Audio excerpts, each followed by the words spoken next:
Arsenal est-il en train de craquer? Match nul concédé face à Brentford, match nul concédé face aux Wolves, c'est pourtant la lanterne rouge de Premier League. On peut dire que ça fait les affaires de Manchester City qui peut grappiller des points et challenger Arsenal dans sa place de leader de Premier League. Alors est-ce qu'on a affaire à cette éternelle histoire d'un Arsenal qui est une équipe formidable, qui joue bien, qui vend du rêve, mais qui au moment de conclure se prend les pieds dans le tapis et s'effondre lamentablement? J'espère pas pour les Gunners, je croise les doigts pour eux, mais en tout cas, cette contre-performance, elle fait plutôt mal comptablement. Comment ça s'est dessiné? Voici les compositions. Je vous parlais de Saka et de sa prolongation, c'était justement un des rares au niveau, buteur, dribbleur, influent, il a été formidable, il se dispute le titre d'homme du match avec Nkapie, un tir, un but, ultra propre sur son côté gauche, loin d'être finalement un joueur qu'on peut qualifier d'être décevant, contrairement à tout le reste de l'équipe d'Arsenal. Je suis désolé, mais Gyökeres, vous pourrez le défendre tant que vous voulez.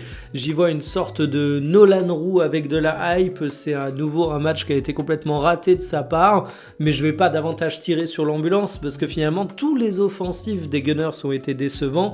Et même quand on regarde le coaching d'Arteta, les joueurs qui sont rentrés n'ont pas sorti des prestations phénoménales. Et le pire, c'est que ce match, Arsenal l'avait bien en main à un moment. Ils menaient 2-0, ils ont eu des occasions d'encore amplifier leur avance, mais ils ont manqué ces dernières.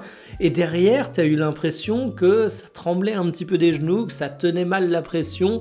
En fait, t'as beau avoir de la stabilité du côté d'Arsenal, t'as beau avoir des joueurs qui commencent à avoir une expérience significative, t'as beau avoir un coach qui est en place depuis déjà bien longtemps, t'as l'impression que les Gunners restent une jeune équipe qui a du mal à tenir son statut de favori et qui a du mal à abattre l'ennemi lorsque c'est nécessaire. Là, franchement, il y avait beaucoup de fébrilité. Sur les stats de la rencontre, évidemment, ça reste un match très dominé par Arsenal, encore heureux parce que finalement, ils affrontaient la lanterne rouge, comme vous le voyez.